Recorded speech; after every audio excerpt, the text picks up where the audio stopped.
It's a SaaS product, software as a service. It's much more like Office 365, and it's more like typical hyperscale cloud of GCP or AWS or Azure. And it's people sometimes ask, so what is this SaaS? How does this differ from PaaS, platform as a service? And same thing, SaaS is like going to the auto dealership, picking a model, picking a color, picking a couple of optional features, taking the keys and driving home. And PaaS is more like going to the O'Reilly Auto Parts store, buying an engine, bulk, windshield, seats, doors, wheels, and going to your home garage and building your homemade car. So we are in the finished product business. Everything just works. And it starts with what we call the 5x5 principle. And 5x5 is not like the 4x4 of cars. It's 5x5 stands for 5 seconds to sign up, 5 minutes to out. Which means that it's instant onboarding, instant provisioning. The UI, it just looks like Office much more than it looks like anything else. And then everything is auto-integrated. Everything is auto-optimized. A minimal knobs to play with. Just like you don't have knobs to optimize your Word, you don't need to have many knobs to optimize your Fabric. And just like Office 365, I notice I'm having a lot of Office 365 analogies here. You have this kind of very strong concept of a tenant with centralized administration. There's just one tenant for the organization, and in that tenant, you configure once the compliance, security, governance policies, and then it applies to all your data, all your users, all your projects instantly. So we're going to start with just a reminder demo. Actually, this is the only demo. You're not going to see any new feature because for the rest of the 90 minutes, we're going to just look at new features. But just remind us a little bit of what does it mean to have a SaaS experience. And I'm going to invite on stage Patrick again. Hey, Patrick. Hey, come on in. Thanks. So, we are going to see what it means to have a SaaS product. Yeah, Fabric's favorite up here. And so, in the next few minutes, I'm going to show you how easy it is to get started. All right, so let's take a look. So, I'm here in the Fabric portal. I'm going to become a data engineer. Okay. Data engineer, I'm going to create a lake house, and just one click. I give it a name, and without doing anything, I have a lake house. I don't have to spin up a cluster, I don't need networking, I don't need storage, I can move data into the lake house using the One Lake Explorer, and it'll automatically sync the data into my lake house with just a few clicks. But now, I want to move data at petabyte scale.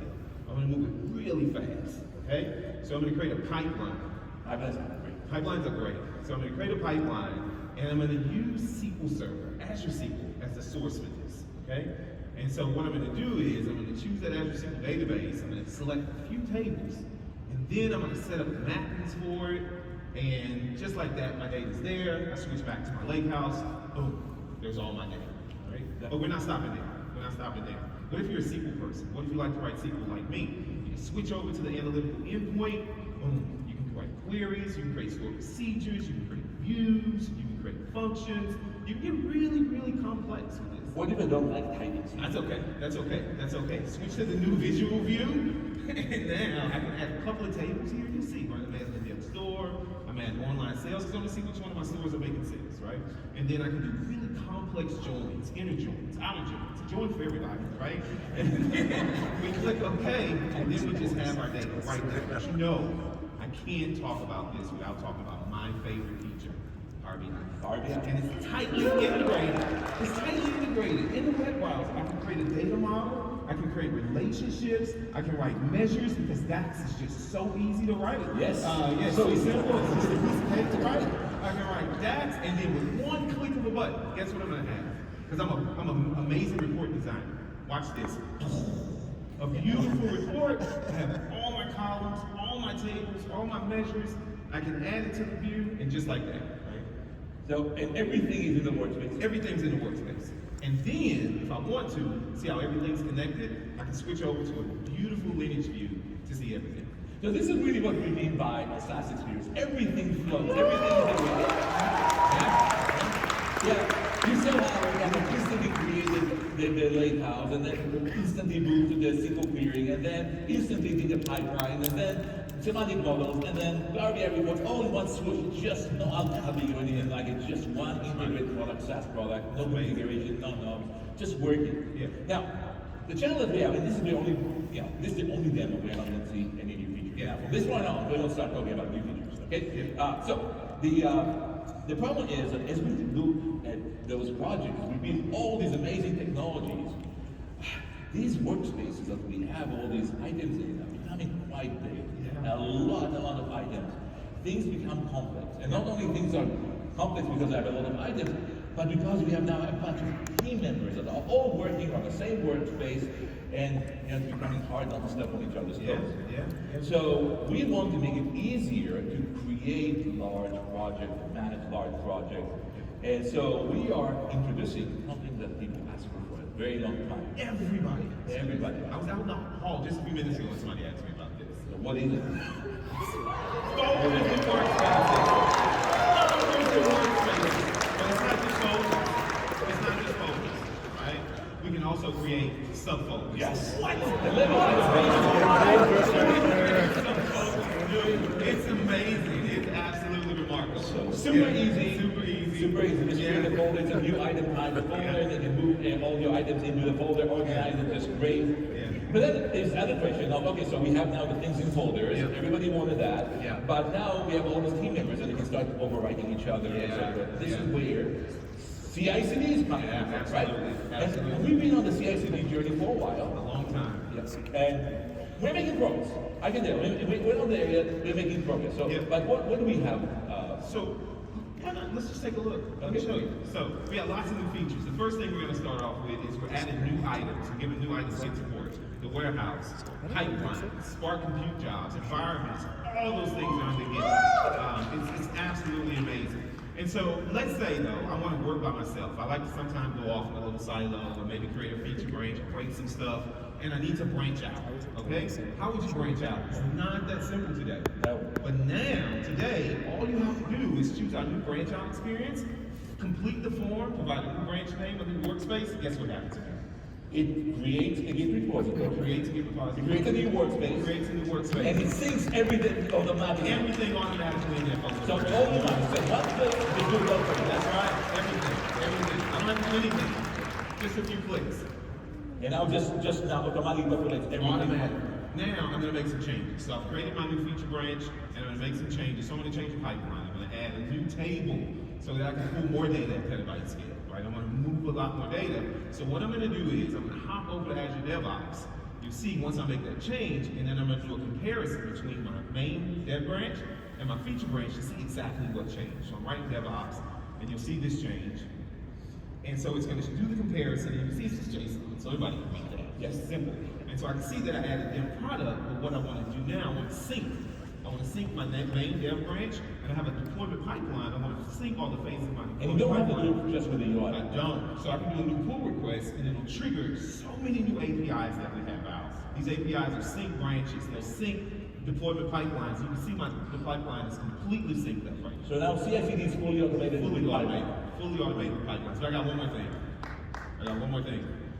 GitHub support. All we want to do is We're working on it. It's coming. GitHub support is coming. okay. So we have folders, we have this Git support extended, and we are going to finish the full support of every item in Fabric in the next 6 months. That's a promise. Promise. I can't wait. Yes. I'm excited. I'm excited. Now, there's when we talk about how to arrange a project, you have to start thinking about how do we actually think about projects ourselves. If my boss is, I work on a project, my boss is coming to me and say, can you explain to me what your project looks like? And now typically we'll go to the whiteboard and start just drawing a block diagram of the project, something that will look like this. Hey, that's fine. I did that the other day. Yeah, this is like a typical medallion architect. And you just draw it on the whiteboard and you explain. This is the most intuitive way to depict the project. And we thought, like, if people like to think of their project this way, why we force them into folders where we can actually give them a more natural experience. And this is where we introduce this concept of task flow, where we bring that block diagram, which we call now task flow, into the product, really integral part of the work. That's nice. So, we're announcing today, let's take a look. Let's take a look. So, if you, what I'm going to do is I'm going to create a new workspace. And I'm just giving it a name. Everybody knows how to create a workspace. I'm going to give it a name. I'm going to click apply down at the bottom. My new workspace is going to be created, and you're going to get a new experience. You're going to have 2 different panes here. And so I can select the task flow. So I'm going to choose task flow, and I'm going to get a list of templates that I can choose from. I I can do a basic data analytics, I can do medallion architecture, or Lambda architecture. I'm gonna go ahead and choose a Lambda architecture. That one looks good. And choose select, I'm gonna select it, and then it just lays out. So this is the workspace. This is the workspace. And we have all this block data. Pretty amazing, right? Yeah, That's you're the amazing. one type of question that Right. I would And so look as I at. select these, so if I choose one that's contextual, so it's going to say, oh, you should do this. You should add, for analytics, you should do a notebook. You should do these things, right? So every one of those tasks really corresponds to a specific class of items. So you don't get just giant lists, you just get the items that correspond with the kind of activities we do in the task. Yeah, and I can make this my own. So I can click add, and I want to track changes from my lakehouse. So if anything is changing, I can connect it up and then watch when I choose track. It's going to suggest some items for me, and it's going to say, hey, you should create a reflex and set up data activator. Exactly. So everyone you can just make it your own. Yeah. Now, how does it look like when it's all done? All right, so here we go. I'm going to switch to a workspace that I've created, and I have all these items, a really nice architecture. It's actually a medallion architecture that I've created here. Right? Yes. And so you can see I have bronze, silver, gold, but what's nice is you can see everything's tagged or categorized into my item. So this new colorful column corresponds with this item, which block it belongs to. This Right. is So if I choose one, so I choose the data process, or silver lake, or visualize, and then filter that down. So Just like what's highlighted, like Like we my already report. have. Yes, yes. Block diagram work. So you can actually easily navigate and find which item belongs to which block. Absolutely, and absolutely. So you just click them. You see how it's just filtering, changing things, and it just works. This is just one of my favorite features. I can tell. I can tell. Okay. And now, if I want to add,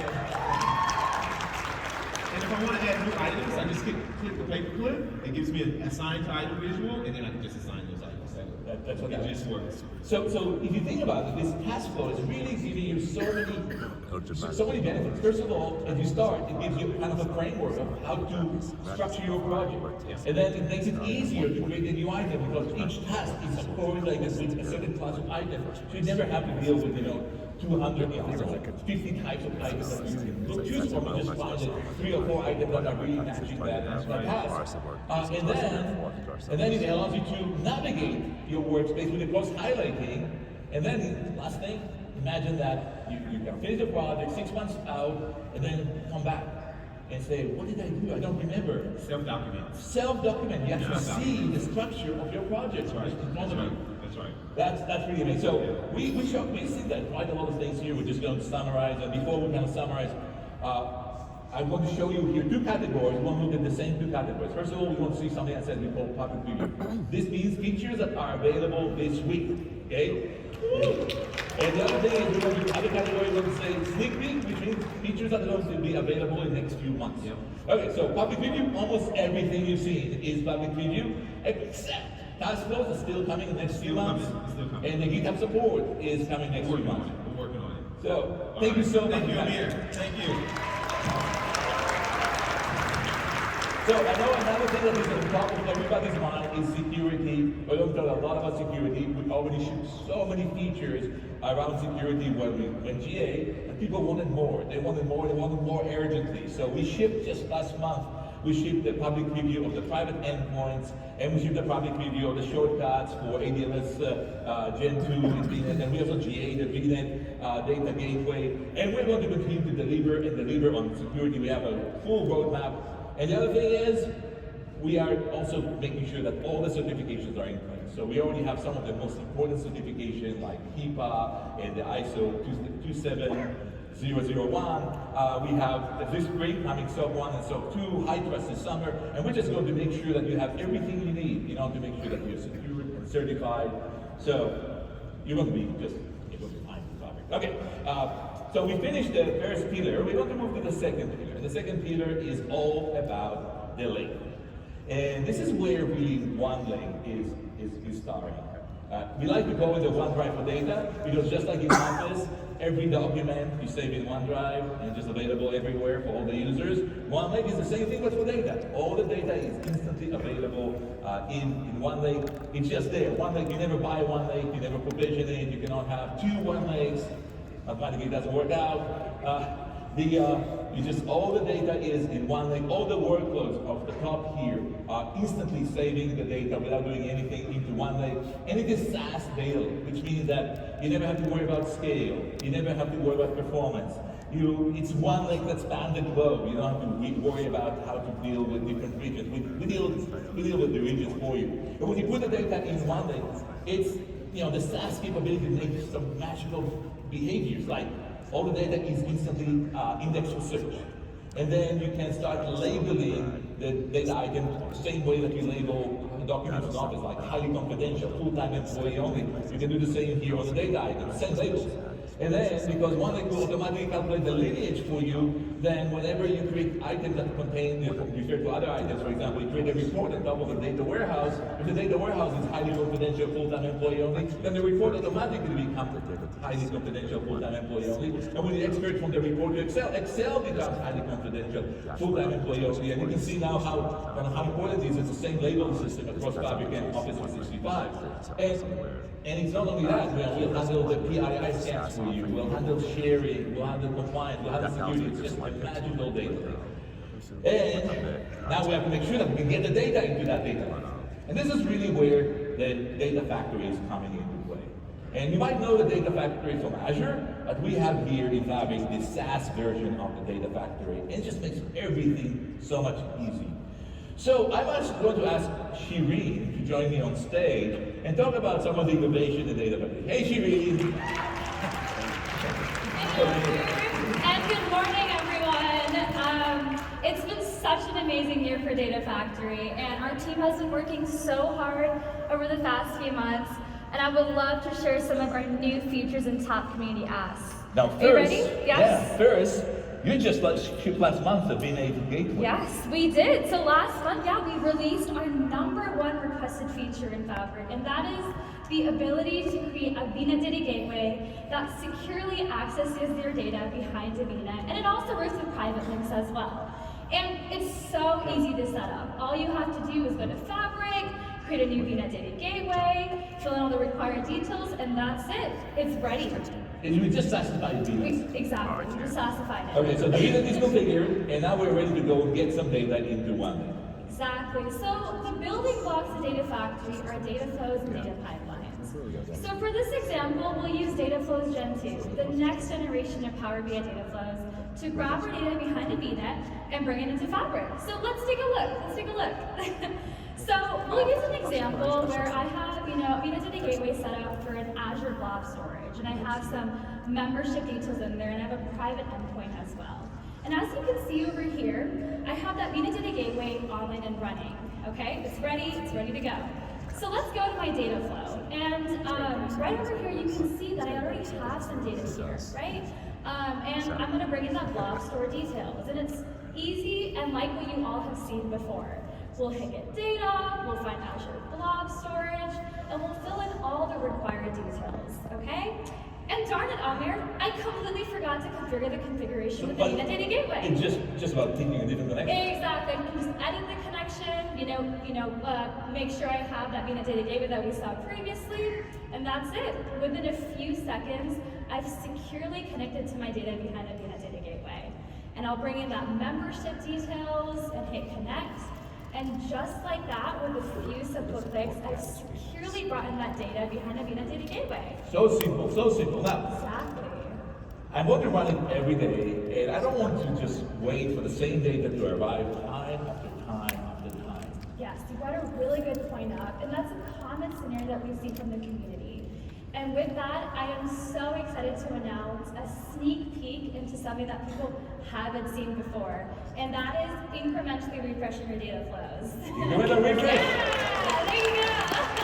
And it's so easy to set up. All we have to do is pick the source you want to enable incremental refresh on, enable incremental refresh, and that's it. It just works. When we publish data flow, your incremental refresh just takes place, and just refreshing your data, there's not that much, reduces overall consumption of memory and other resources.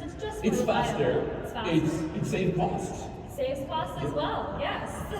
Okay, so we talked about what happens when the data is behind the VNet. Now, one of the main complaints I'm hearing about the pipelines as we release them to GA is that they don't support the ability to ingest data with fast copy from on-premises.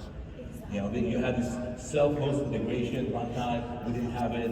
And we have some use of it, right? We do, and you brought up a really good point. we, along with many other customers, have large amounts of data on premises. And the copy activity data pipeline supports petabytes of data ingestion, that too really quickly. And so with that, I am so excited to announce that we're putting into preview today the support for data pipelines, specifically the copy activity, to support ingestion from on-premises using the on-premises data gateway. The same gateway that we use for Power BI. Yes, The one gateway for everything. Yes, Amir, you want to take a look? Yeah, let's take a look. Let's take a look. Okay, so here I have connected virtually to an on-premises machine. And I can see I have an on-premises SQL server running, which has some of my purchasing data. And that on-premises gateway is just running. And what Amir mentioned is that if you're using Power BI data gateways, that same gateway now works with data pipelines as well. And going back to our data pipelines, we can see we've already configured a copy activity. And if I edit the connection, I can see that that on-premises data gateway, we've connected to it, and we're bringing in that data from the SQL server into the lakehouse. I'll bring in some purchasing data, I'll integrate it with that data with my existing data that's already in OneLake. And that's it. It's as easy as that. Now, can I also do copies in the data flow?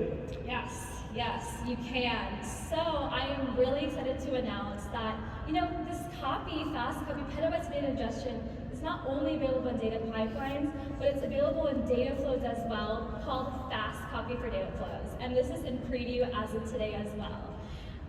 And with this, we're using that same infrastructure and copy activity, and we're putting into the data flows as well. So how fast is fast? You want to take a look? Are you sure you're ready for this? Okay, so we're taking an example where a customer has 1 terabyte of data, which they're processing in a data flows Gen 2. On the left-hand side, you can see we're running a normal copy, which will take about 8 hours to run.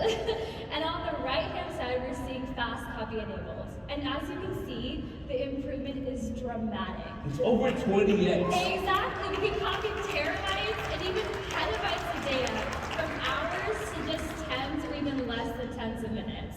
Isn't that incredible? It's incredible. Now, one more thing everybody here has been asking for. They don't want to just schedule their semantic model refreshes. They want to activate it as part of a pipeline. Yes. And with that, I have one more exciting announcement to share with everyone, and that is we're creating a new activity in data pipelines. And that is the semantic model refresh activity. Now you can seamlessly connect to your Power BI semantic models within the UI of data pipelines. And with this much requested feature from all of you guys, we can now complete an end-to-end scenario from ingesting your data, orchestrating your data, and now refreshing your data all in one place. That's great. Yes, really exciting. So virtually everything you showed us is shipping this week. Yes, it is. Yes. Except for the incremental refresh. Okay, but it's coming. It's coming soon, but almost everything here is available this week. Thank you so much, Yuri. Yeah, thank you so much, Amir. And have a great conference, everyone. So, we can now ingest so much data, so much easier, so much faster into OneLake. But if you can avoid the ingestion altogether, it's the best thing that we can do. And this is really where this amazing, magical feature of the magical OneLake is coming to play, which is the shortcuts. And this has been a hit. This has been just, so many people just, the imagination is on fire when they actually realize what shortcuts can do for you. And we see the usage spreading everywhere. And the idea of shortcut is instead of constantly running jobs and copying data from wherever it is into OneLake, why won't we just bring OneLake to where the data is? And we do that by creating shortcuts. Now, shortcuts are just pointers to files and folders, and just like on your PC, then on the desktop, you have shortcuts, files and folders, and those shortcuts to files and folders make sure that OneLake now, when you point to folders and files and other storage systems, OneLake now includes those storage systems as part of your OneLake, so you don't have to copy the data. The data stays wherever it is, and it's still an integral part of OneLake. So when we GA'd Fabric, we already supported AWS S3, we supported Azure ADLS Gen 2, and we supported Dataverses as all shortcuttable sources. And now we have even more. So I'd like to bring Elizabeth on stage, and Elizabeth will help us see what's new with shortcuts. Hey, Elizabeth. Hey, thanks, Amir. I love hearing all this energy and enthusiasm for OneLake. This is amazing. It is an amazing product, you know. So, Elizabeth, more shortcuts. What do we have? Yeah, the team has been really busy because we want you to be able to shortcut your data anywhere you have it, because there's data everywhere. So we have some new shortcut sources to talk about today. First, to start off with, you can now shortcut to Google Cloud Storage. And this what you can see here is the experience for creating shortcuts is now even easier. You don't have to manually input paths anymore. You can browse your data, select one path, multiple paths, all at the same time, which makes it so much easier. Yes. And this is available for all the shortcut sources. And you said something that is also S3 compatible storage system. Let's talk a little bit about this S3 compatible. It's kind of mouthful. But what happened is, we all have these AWS S3, which is a storage system, but the API to AWS S3 has become kind of commonplace with many, many different storage systems that has nothing to do with Amazon. So if you look at virtually the who's and who's in all the storage systems in the world, they support the same API as Amazon S3. So you can connect with the same API to Cloudflare and to IBM storage, to Dell storage. We actually have, you can see all those. And this is actually opens up so many sources of data and then just shortcut with them. So we're going to take a look at one, right? Yes, yeah, S3 APIs are so popular. But I have something even cooler to show you. I'm going to shortcut to an S3 compatible source that is actually not in the cloud. It's a Dell ECS storage system on-premise. So you can short on-premises storage? Yes. I want to see that. So let's take a look. So here I am, I'm in a lake house. I'm going to go create a new shortcut. Here you see all of our new shortcut sources. If I click the S3 compatible source, when I create my connection, I can pick my on-premise data gateway. The same data gateway that Shireen was showing for pipelines, the same one you're using for Power BI. Now I can use it to create a shortcut to my data. And here, just click. yeah, and here you see that great new browse experience. So I'm going to pick some marketing assets images that I have stored on-prem. And with a few clicks, I now have that available in my lakehouse. And we really need to move the data. It's still on-prem. It's, no data copying or duplication. So, for example, if I had some new images I was going to use that was on-prem, once I copy that over to the Dell ECS on-prem as well, since it's not copying or duplicating your data, it's a reference to your data. If I go back to my lakehouse and refresh my view, I'll instantly see those new images are there.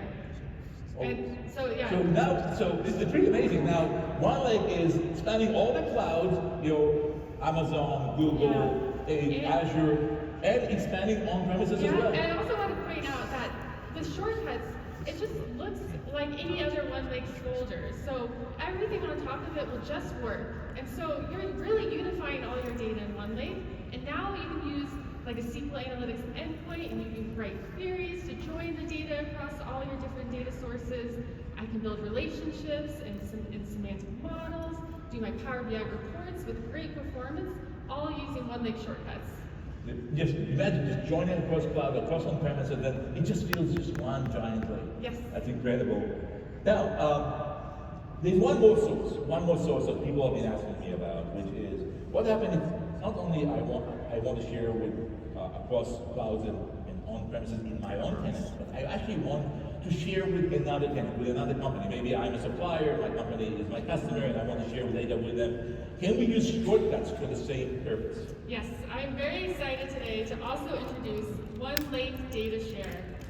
So for this,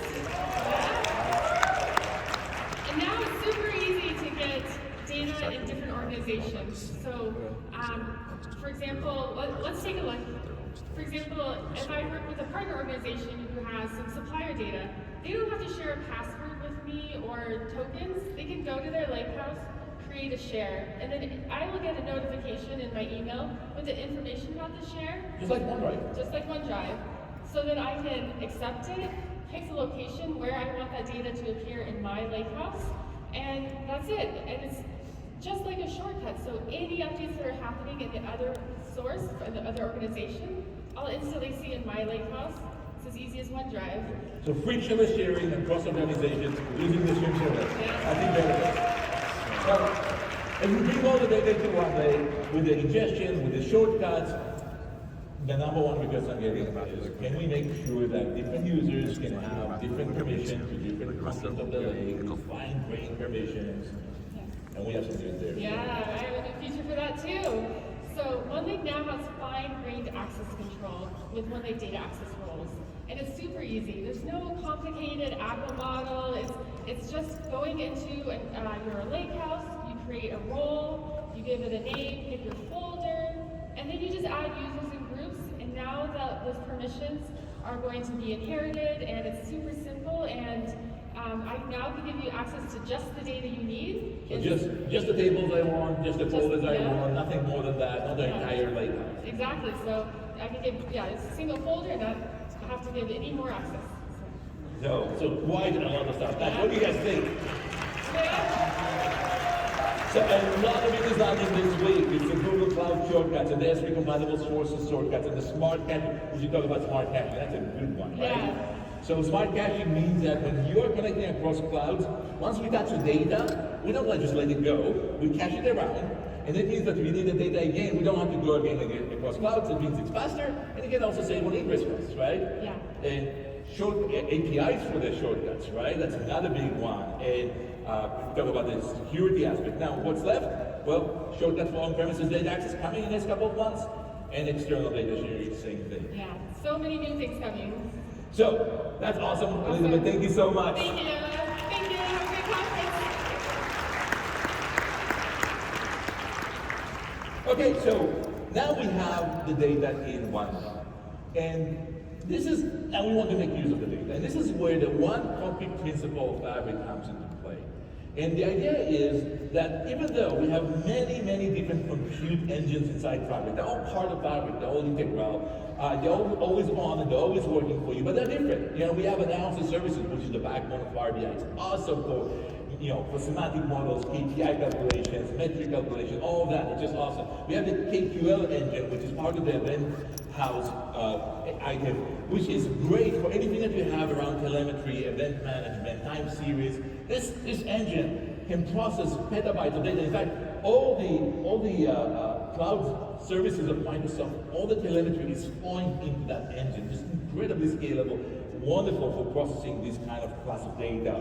We have the relational data warehouse, which is for data warehousing with T-SQL. We have Spark for data science and data engineering. All those are very different engines, but all those are sharing the data, storing the data in exactly the same format in OneLake, which is the Delta format. And always would like to say Delta for and what's really important here is it doesn't really matter which engine store the data into OneLake. Once it's stored, all the other engines can instantly use the same data, and one copy is just enough.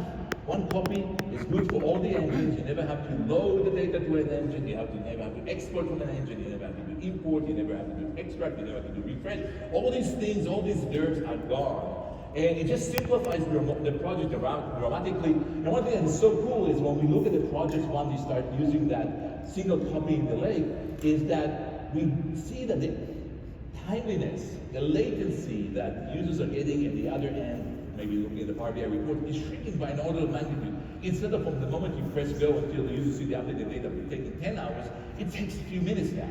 So this is just phenomenal for the users, saves a lot of cost, simplifies the projects, and the idea is now, okay, so we need to have just great engines working on that one copy of data. And to talk about some of the innovation we have on those compute engines, I want to have Justina joining me on stage.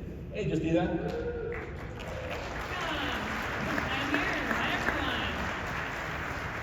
So your team has been working on Spark and data warehousing, and bringing some real innovation in there. So what's new?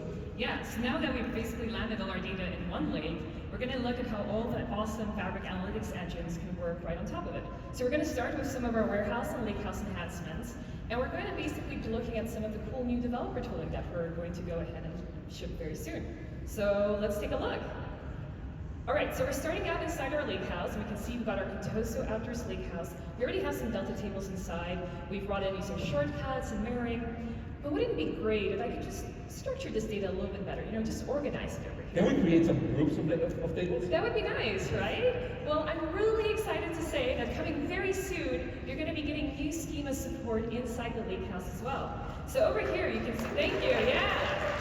You can see we're going to create ourselves a customer schema. It just appears immediately in the Lakehouse. I can just drag and drop the tables. Clicking, dragging, dropping. Yes, coming to the Lakehouse as well. All right, so this is still looking a little bit messy, right? So let's go ahead and create a second schema here as well.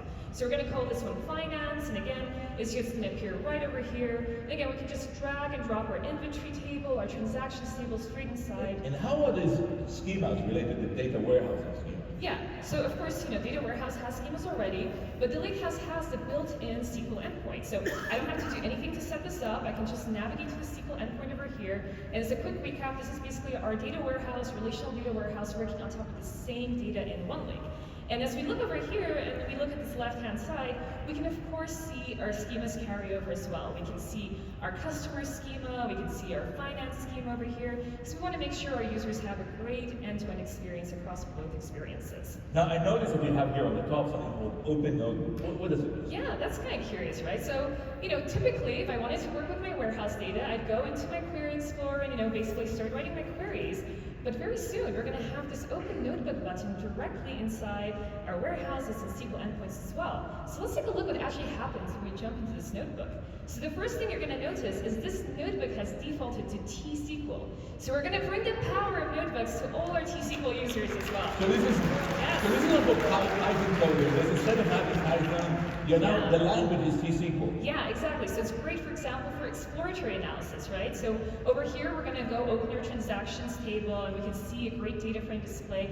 I can even go ahead and visualize this data using this chart display, right? So over here, we have a bar chart. Let's go customize this. Let's go make this into a column chart.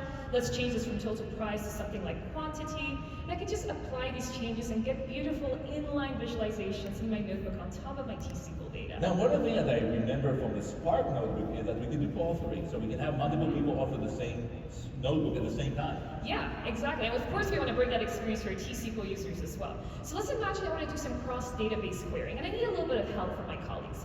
Now, the good news is adding the warehouse over here is super easy. I'm just going to open this one lake data hub. I'm going to add my sales warehouse. It just immediately appears inside. But now I'm stuck and I need some help. So all I have to do inside the notebook is go into my commenting over here. I'm going to tag my colleague. I'm going to basically let them know, hey, I need some help with this query. And this is automatically going to send them a notification.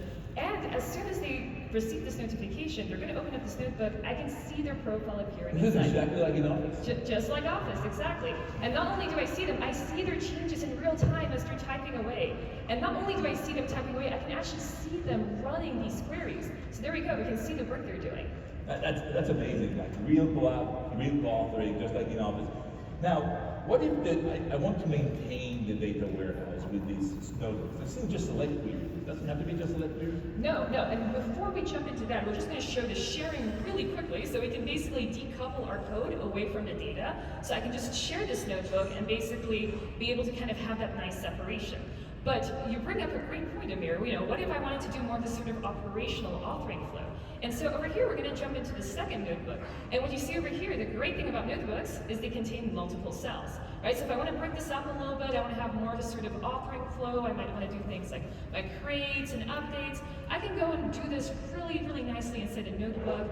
I'm going to hit run all, and it's just going to run through all of the cells sequentially, and then going to basically return me my output. So I can use these kind of notebook with updates to maintain my data warehouse. I can schedule them. I can put it as part of the pipeline sequence. Yeah. So just another way to just script your SQL very easily using the notebooks. Definitely. Lightweight scheduling, pipeline integration, CI/CD support, monitoring, you get everything from the notebooks. Okay, let's talk about Spark. Yes. Okay. We have a lot of data engineers using that write a lot of Yes. Python now in the notebook, and they need to make sure the code works correctly. So what are we doing there?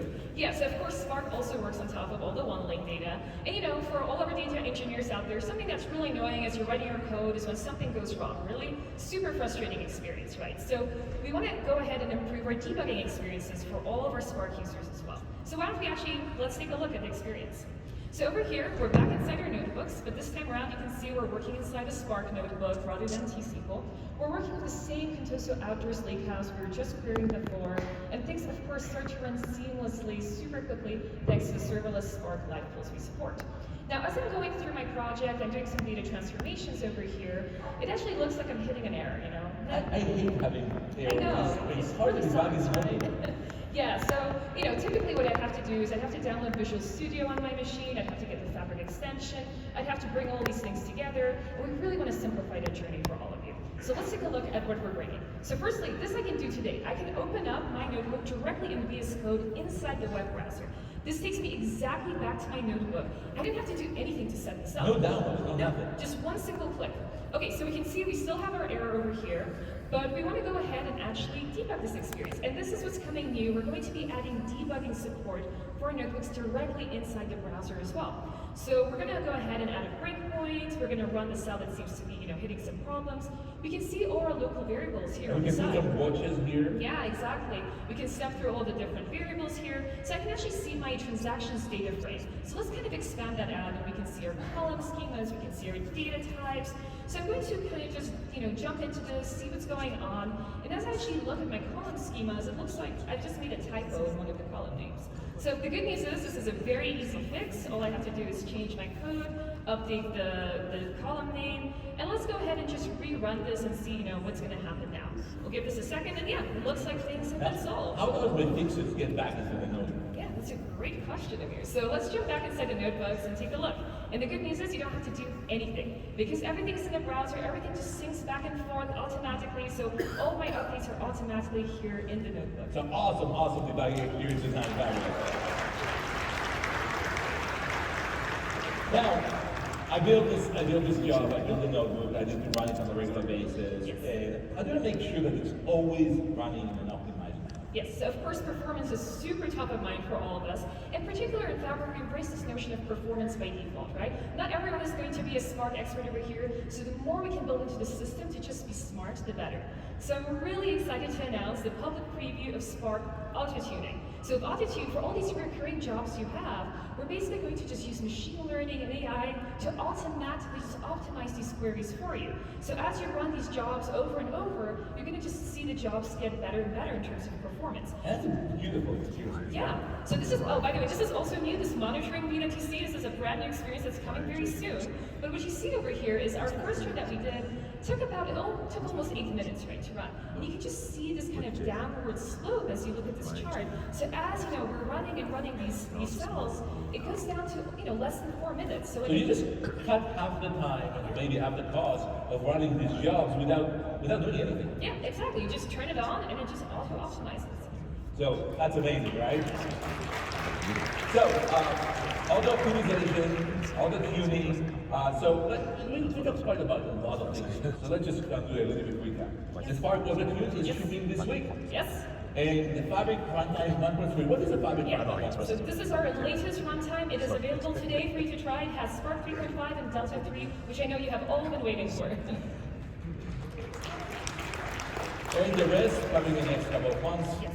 So thank you so much, Justina. Thank you, Amir. Thank you so much. Thank you, everyone. One thing that is really great about OneLake, that it's really open to everything.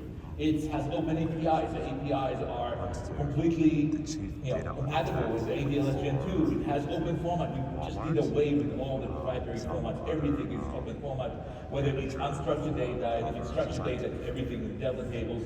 And by the way, there's a reason why we chose Delta tables for that. It's because we have this amazing partnership with Databricks. And we work with them very tightly. We know many of you are working, either having Databricks, working with customers with Databricks, and you also want to work together with Fabric. And we are working very tightly with the Databricks team on making sure that Fabric and Databricks was very well hand in hand, peanut butter and jelly. Okay, so I'd like to invite my friend David Meyer from Databricks to talk a little bit about some of the work they're doing to integrate with Fabric and OneLake. Great to see you. Hey David. So we've been working a long time now. Yeah, it's been almost 7 years that we've been partnering with Microsoft on data and AI topics, so it's awesome to be here and show what we've been working on recently. Okay, you have some demo to show. I do, so let's take a look. Okay, so here you are at a very familiar interface in Fabric, and there's campaign data and product line data, but it only has the definitions of the campaigns. It doesn't have the spend information, the click information, and things like that. And so I want to bring those things together. So I'm going to go over to Azure Databricks and start with Unity Catalog. Unity Catalog brings together all of your data assets, models, etc. in that unified governance. And you see a new catalog in there. The roots are called catalogs. And if you click on it, you see a nice little green icon. Oh, that's a Fabric item. It is! And that connection has an identity which accesses the lake. And so these tables, campaigns and product lines, are brought into Unity Catalog. All of the columns are there, but the data remains where it is. The data remains where it is. And I can look at this table and see who's using it, popular queries, downstream artifacts, and things like that. But as I said, I need to enrich it. So I've also brought in all of the BigQuery data, where we spend money on AdWords, so I can get the spend of the campaigns. And I've also federated Snowflake, where the ClickView data is. So these are all in their systems, and the data hasn't moved, but I have all of the schema in Unity Catalog. So here in a SQL statement, I'm joining that data. I'm joining that data with these inner joins, and I can run that, and then I have all of the columns in one table to work on.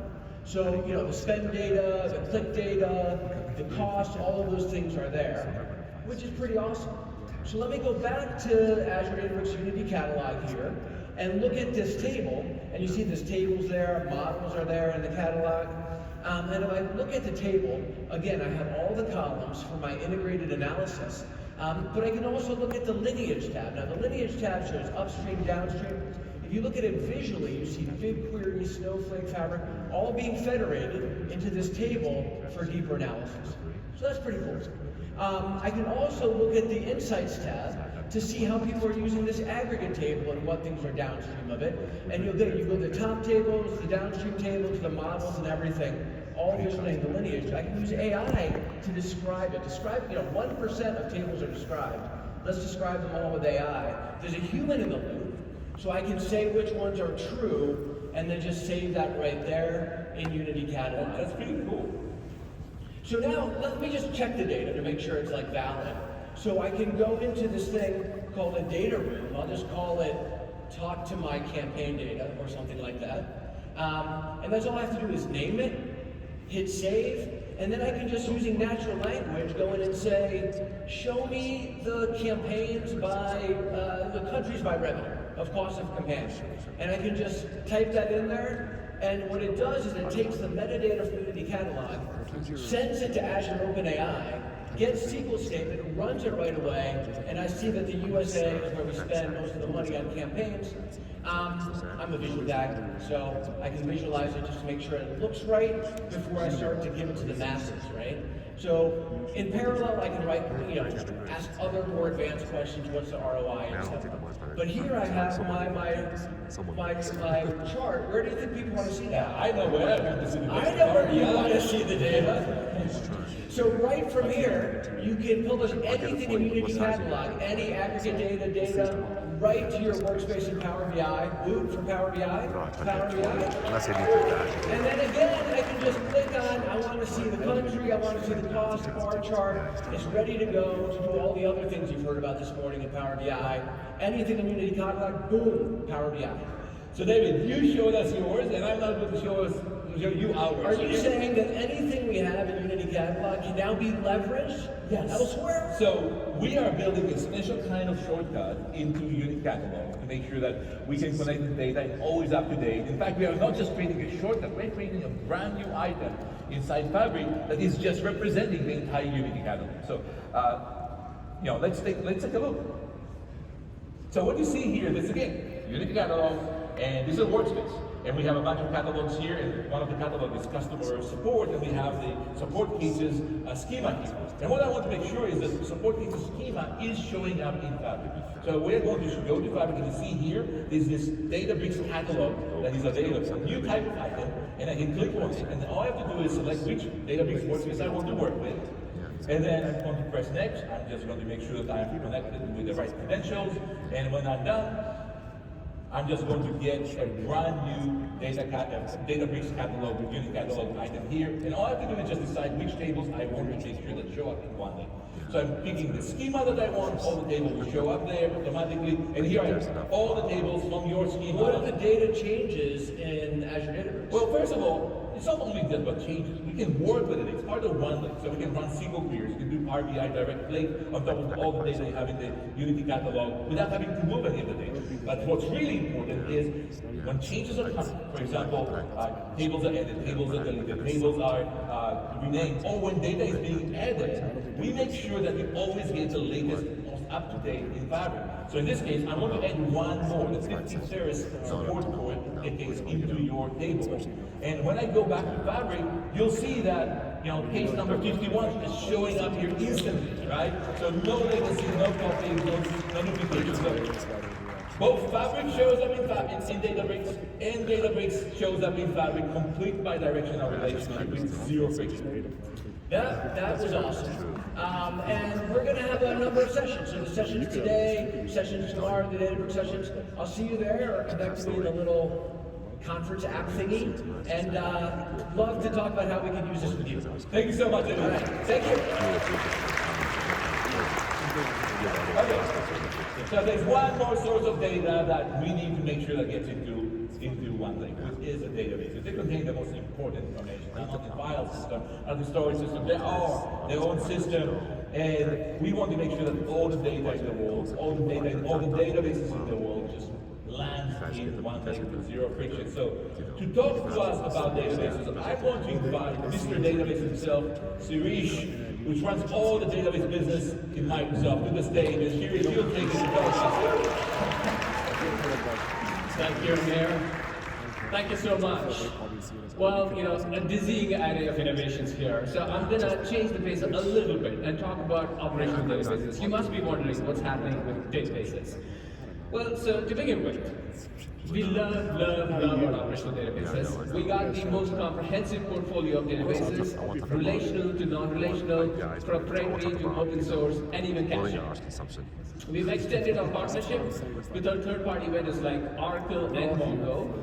Our goal is to make sure that Azure is the best place for all your operational data needs. But today, let's talk a little bit about what you can do with data beyond just storing in operational database. Well, talking to our customers, they tell us that one of the biggest challenges is that it is really hard for them to gather real-time insights on their operational data. And why is that? Because you got two systems. On one hand, you have all your operational applications running on your transactional databases. They're doing CRUDs, they expect low latency, they're running at a higher concurrency, they're touching fraction bit of data. On the other side, you basically have volume of data, massive amounts of data that you're trying to analyze, and that's where your analytical databases come into picture. Nothing wrong with that. But every record that's born in the operational database has the potential to gather insights. The trick is to make sure that the time to basically, the time it enters into the operational database, the time it basically gets insights, needs to be compressed significantly. The current solutions that we have today are not great. Customers have to do error-prone ETL operations, they have to do bespoke solutions to bring the data from one system to the other, and there's a lot of delays between, it's a lot of overhead. There's got to be a better way to do that, and Fabric has got one.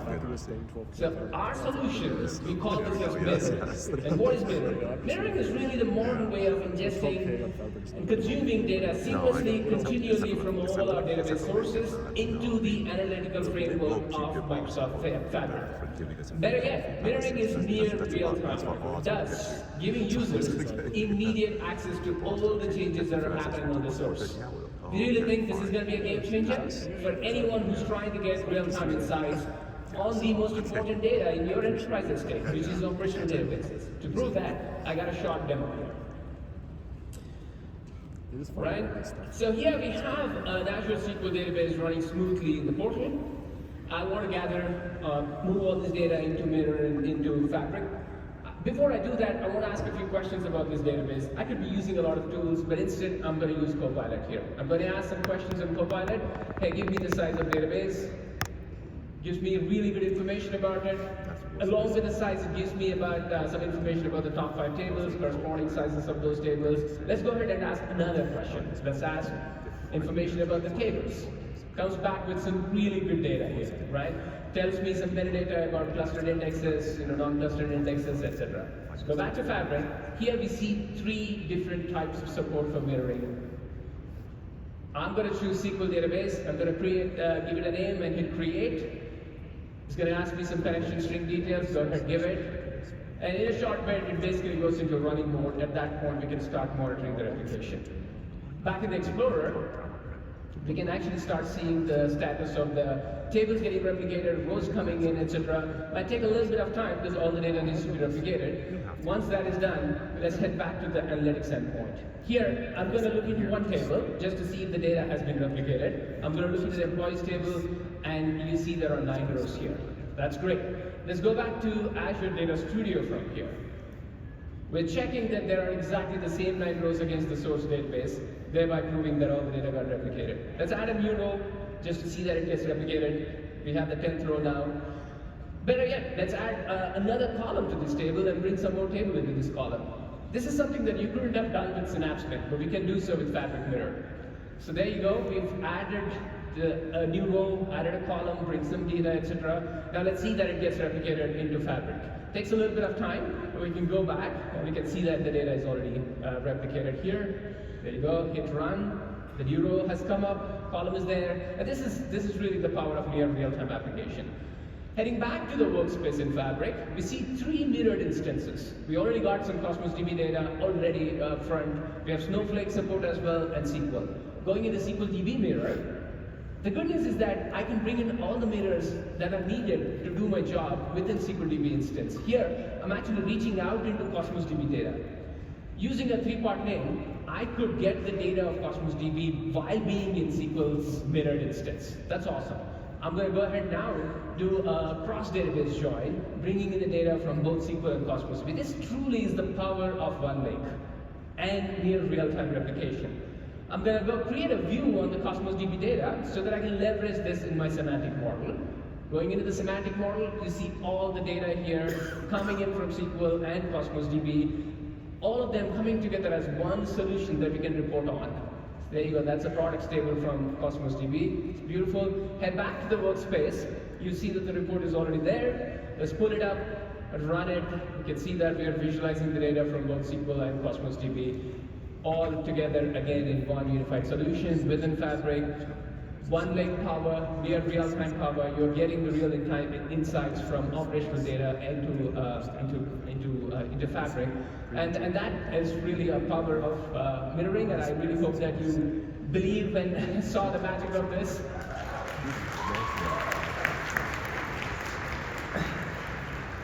Before I go hand it off to Amir, I basically do want to announce. So maybe something that Amir, you want to share something more? Making, this is big. This is big.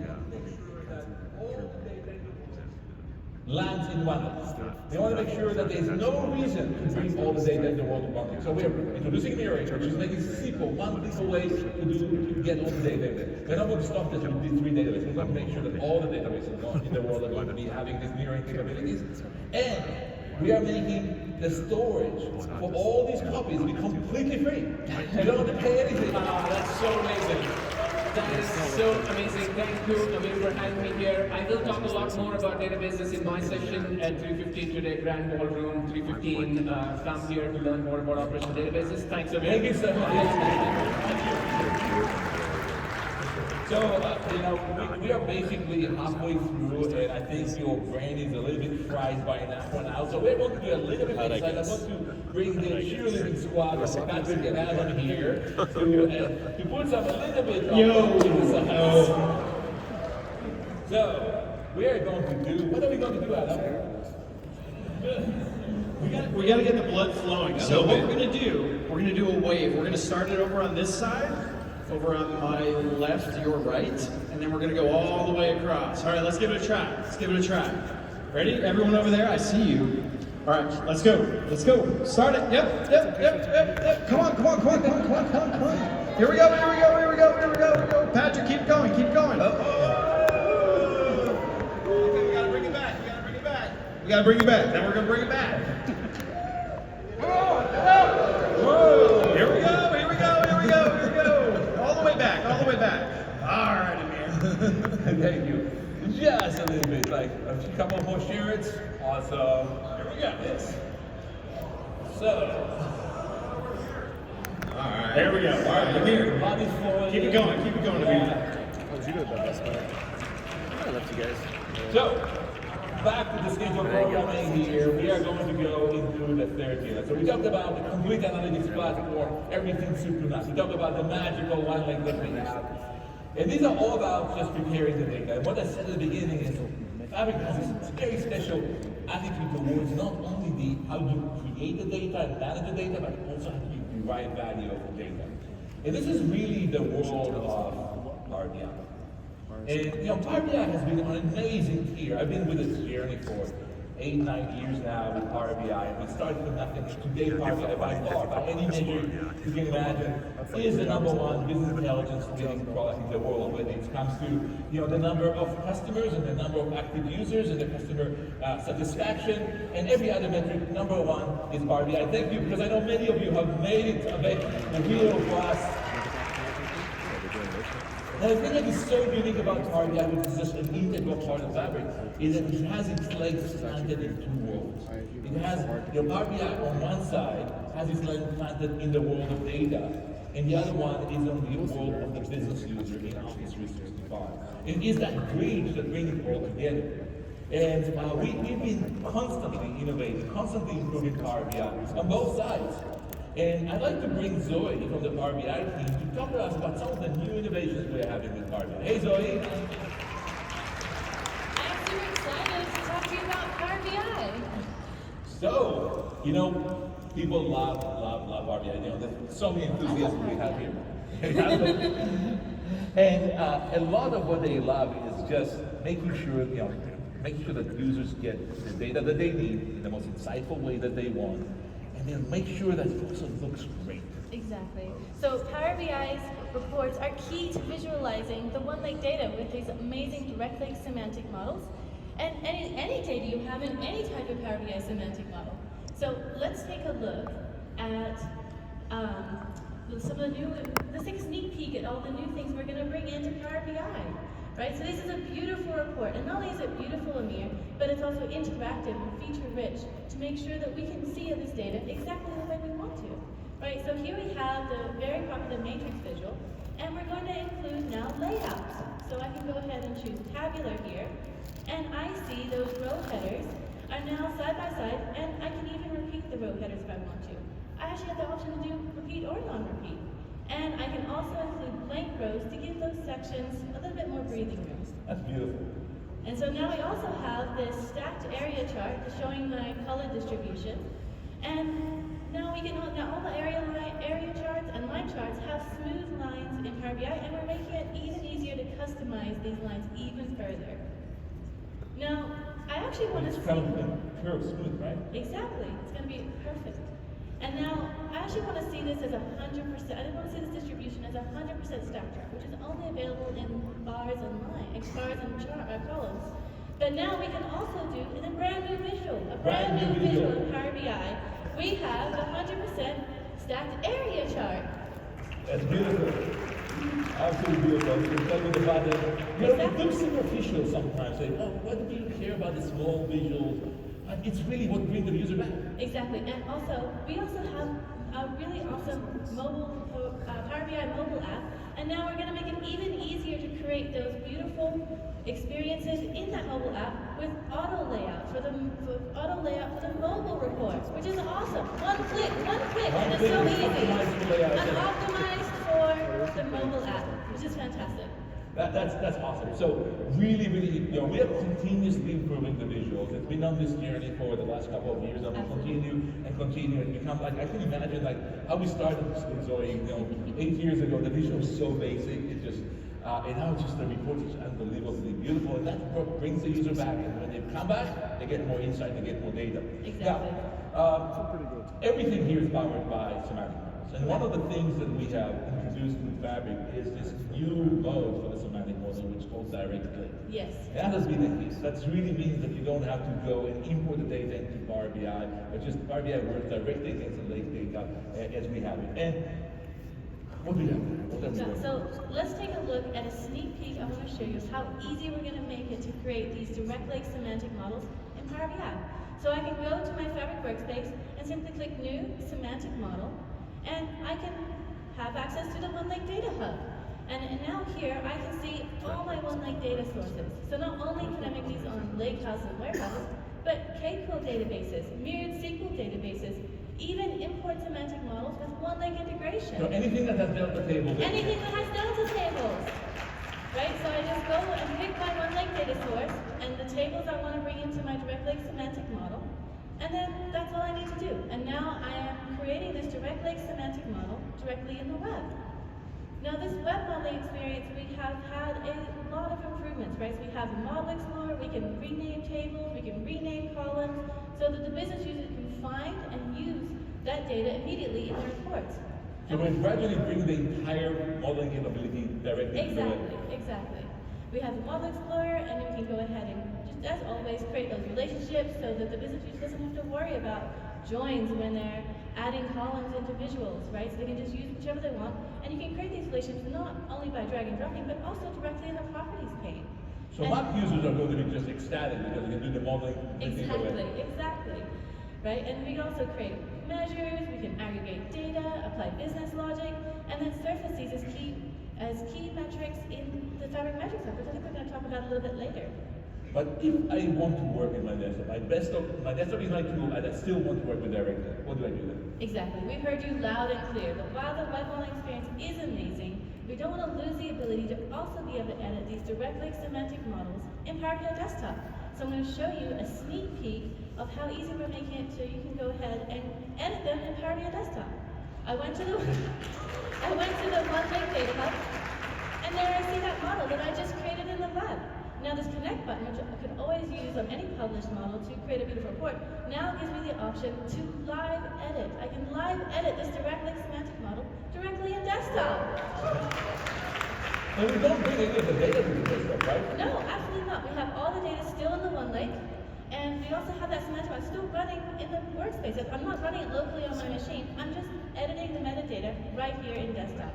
I still have access to the Model Explorer to see and define these semantic model objects right here in desktop. So we can model here against terabytes of data because you don't bring really the data to desktop. Exactly, and we can also use the amazing DAX query view. I can write DAX queries directly on my OneLake data while I'm editing this direct lake semantic model. And not only can I view this data in here, I can even create measures. I can use the existing functionality of DAX query view right here with my OneLake data. It's amazing. And I can now, this also includes, really cool features like formatting and change all appearances, like all these code editor things right here in desktop to help us empower the users to get the job done. And when I save it to the report. Exactly. That's awesome. Okay. Now we have so many import models that we write already. And I think we have something close to 100 million of those. That's a lot of imports. That's a lot. Now we want to make sure that all the existing import models, we don't have to convert them to anything. They can just be an equal partner in the Fabric ecosystem.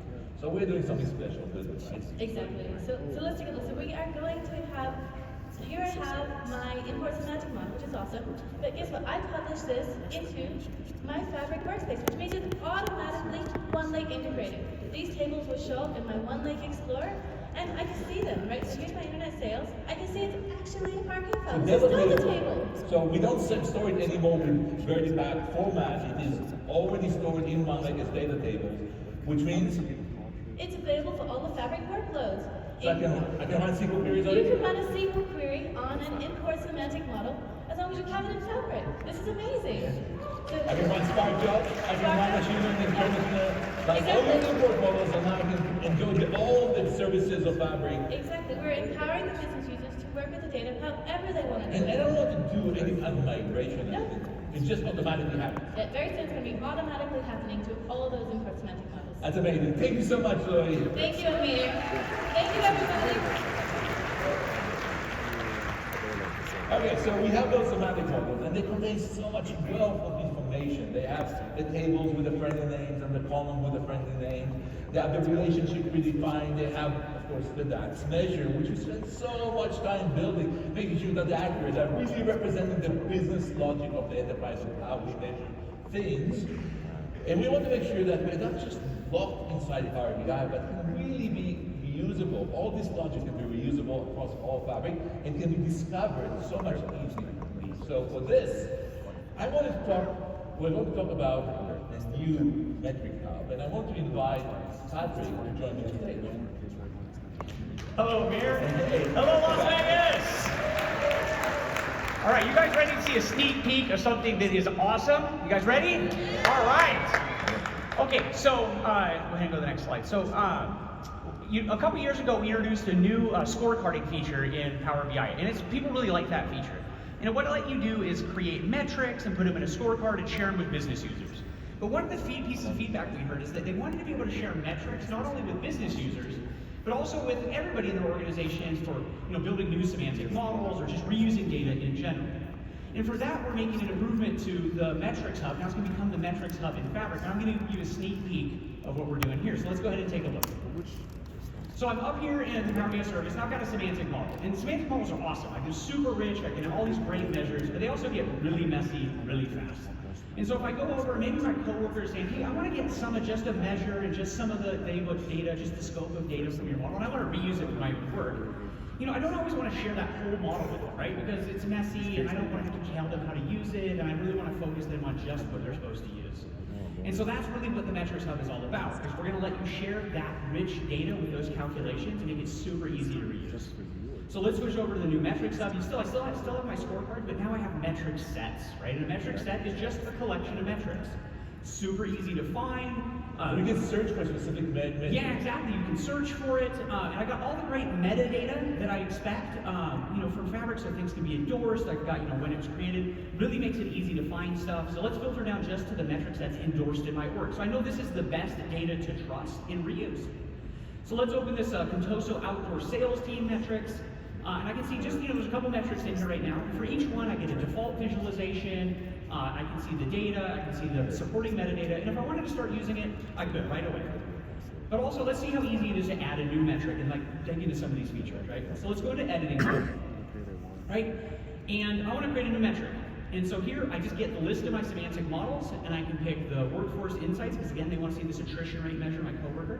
There's a bunch of mess in here, there's stuff coming from SAP, I don't want them to see any of that. I just want this attrition rate in period scope.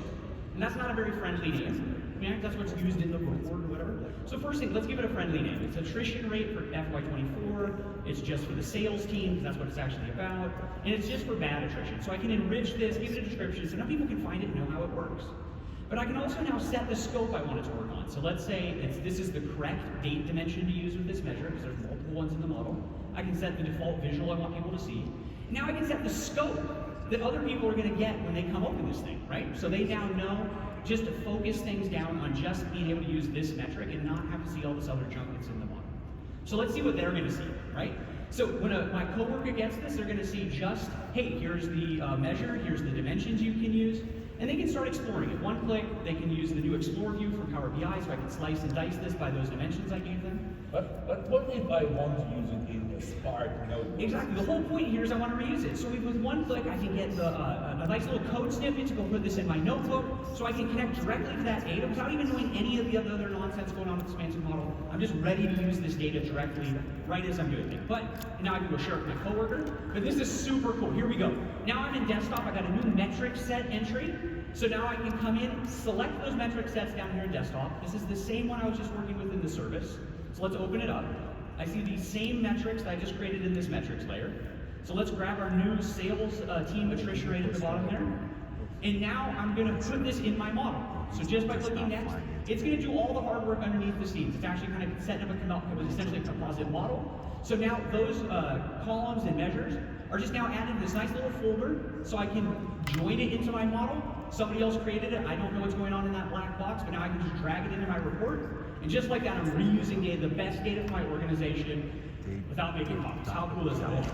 So a complete proper metrics layer that we have on Fabric. Yeah, complete proper metrics layer now in Fabric. And that's a sneak peek of what's coming. We're super excited about it. So we've seen a lot of stuff coming with Power BI. We've seen that, this week, the new visual improvement that are coming, that Joy showed us, the auto layout from mobile reports, the new visual calculation improvement that allows you to actually work with the visual calculation directly from within the visual, and the Power BI modeling on the web improvements, all coming this week, and the rest are coming in the next few months.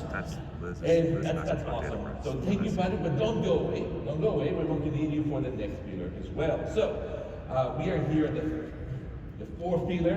Now we're seeing the straight. We're going to finish here soon, and it's a pillar all about AI. I don't have to say much about that. We all see what's going on in the world of AI. The world is changing in front of our eyes. The pace of innovation is breathtaking. It's almost scary to just imagine how it will look like 2 to 3 years from now. But what we've done is we really made sure that we in Fabric bring the best of AI into the product. We're centering the product around AI. The amount of resources that we're pouring in building the AI features is incredible. So we're going to spend the last pillar here, the last 15 minutes on just looking at all the AI innovations. Now, what's really cool about Fabric is because you have end-to-end solution, you get a complete experience of AI across your journey with the data, anywhere from the ingestion of the data to building AI ML models, or doing data warehousing, as you're going to see data warehousing, CI or BI, all that. You're going to have the Fabric Copilot experience is going to be everywhere you work. So we've already shown some Copilot experiences before. We showed the data flow Copilot experience. Was in the launch. We showed the notebook Copilot experience also in the launch. We showed some BI Copilot experience, but we have a new one, right? Yeah, we're putting Copilot everywhere, and the experiences have been improving rapidly. It's amazing. Just a couple months ago we were at Ignite. We showed these for the first time, and every single one is getting better every day. It's mind-blowing. And the next place we're putting Copilot is in data warehousing. So let's go ahead and take a look. So here I'm in my data warehouse. Now I got a new Copilot button. And when I go ahead and click it, you're going to see the same familiar Copilot task pane, the same experience where we're just kind of stamping out across everywhere in Fabric. And I can start, having a conversation with Copilot. I could write some queries, I could ask about my data. But even better, we put Copilot in line with a bunch of different experiences. So I didn't create this data warehouse, somebody else did. The first thing I'm going to ask Copilot to do is explain this query here. In just a second, it's added a couple comments. It's telling me it's doing the average fair amount for each day of the week, and kind of telling me what the query is doing, so I can get up to speed really quickly on what this is. That's how I can learn English. Exactly. And I'm not, the best guy at SQL, so I was trying to write a query for this demo. True story, I was writing this, I couldn't make it work. Fortunately, I can just ask Copilot to fix my code for me here, right? So I was trying to get, average temperature for different cities. I asked Copilot, he fixed my code, it added a Boolean condition to a having clause, and now my code works. So, you start with your code. Now, of course, I can use it to write queries from scratch as well. So let's go chat with Copilot and say, let's ask something complicated. Give me bucket the trips I have in my data by meh, good, and great. And I want to ignore the free rides, right? So it's actually a little bit of logic going on, complicated here, right? And just like that, Copilot's taken my request, it's written the SQL for me, it's pretty good at writing SQL code. Now I got this with explanation. Yeah, and it's with an explanation. I could go edit those buckets if I didn't like them. But just awesome to get me going and really upskill how I work with this different code. But I can also ask questions just about, kind of Fabric and databases in general. So maybe like, how does security work? What kind of security options do I have? So I can kind of chat with it in that way as well. And finally, the most expected thing is now just in the IDE. You've seen this in a lot of different experiences. If I write comments, Copilot's going to intelligently kind of suggest ahead for me. So just by adding a comment, it's suggesting the query that I might want to write. I just hit accept, and I'm off and running. I mean, the biggest takeaway from Copilot is how it just helps upskill everybody, right? And it might not it just makes you move faster and get work done a little bit faster. Super exciting. It's like having a small assistant next to you that they're expert in SQL and just help you get along. Yeah, I tell my wife it seems like every night I'm having an argument with Copilot, working on different things. It's super fun to use. Okay, so new Copilot experience in this data warehousing. Now let's talk about one other Copilot experience. We already shipped. We shipped the Copilot for Power BI, but we got the feedback that you guys are kind of a little bit cheating. You shipped the Copilot experience for Power BI in the browser, but most of us are working in the Power BI desktop. And we said, okay, we just have to bring it to the desktop. Of course. So we always ship, a lot of times we ship features first in the service because it helps us iterate quickly and kind of get a preview out there. But we know where people want to work is in desktop. So we're bringing Copilot into desktop. Let's take a look at what we have in store. So there's more than just report building. We've seen that, we're going to see it in a second. We're also helping Copilot help you write and understand DAX inside a desktop. So here I've got a DAX query. Again, I didn't make this. Zoe actually made this workbook. There's a measure in here. I'm going to ask Copilot, okay, what does this measure do? Can you just explain what's going on? It's somebody else's code and I want to see it.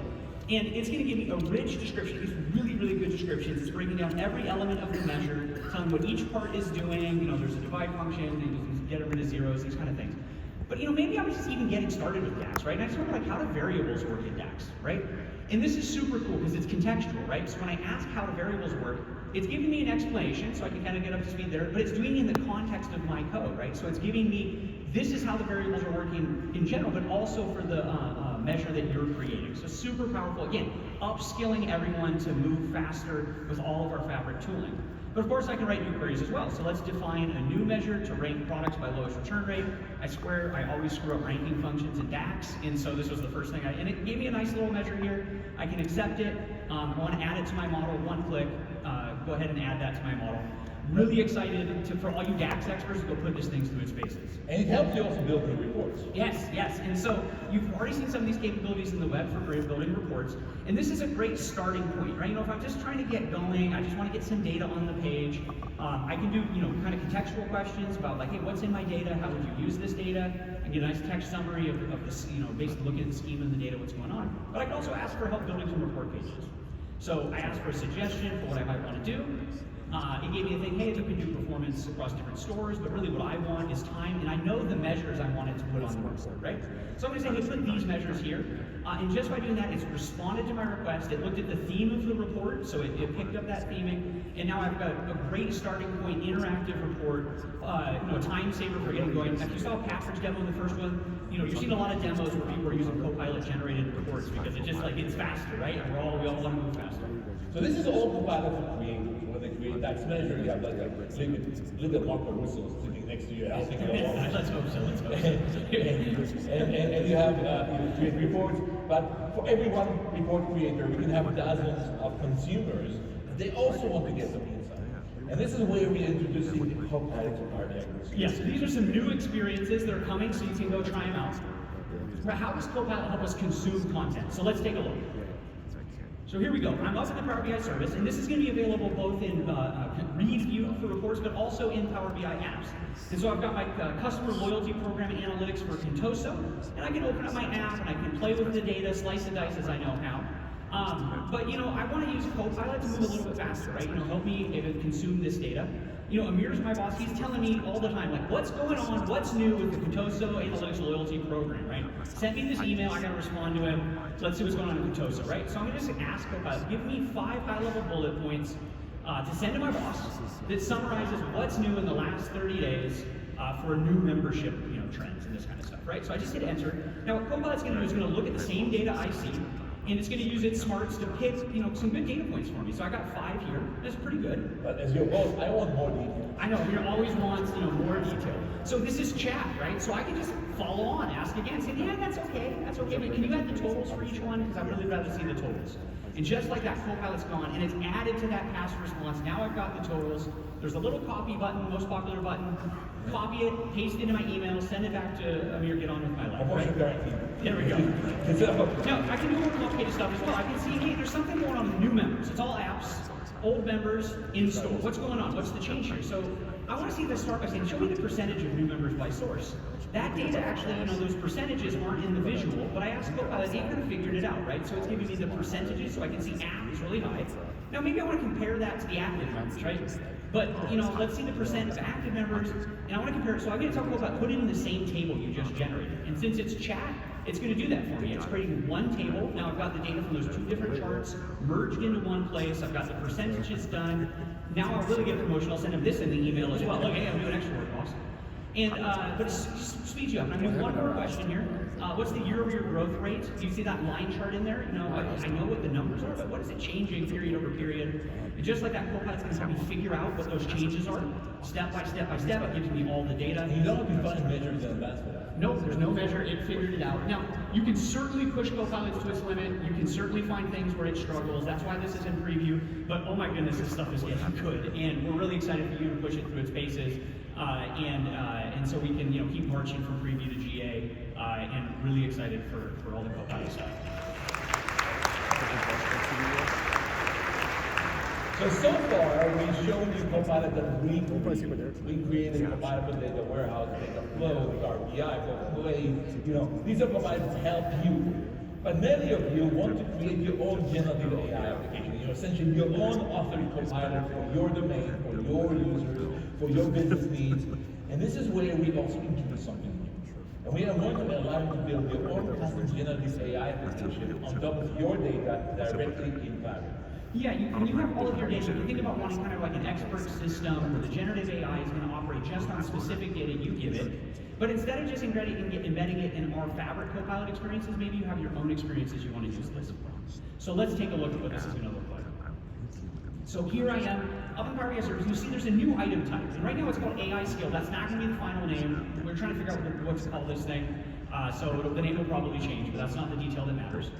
So we're going to create a new one of these, and it's really to put generative AI on top of your data. So I'm going to say it's a loyalty member support insights, and I'm kind of creating a little expert system that's going to know everything about Contosa's loyalty member program. So maybe Amir can ask his own questions. And so all I got to do to set this up is I grab the lake house that has my data in it, and I just pick the tables that have the data I need. And that's it. That's all the setup I'm going to do here. I'm just grabbing the tables, and I can just right away start asking questions. So I'm going to say, how many calls have we had from loyalty members by the source they joined from, right? And that's data across these two different tables. Just by submitting, the generative AI is going to give me the answer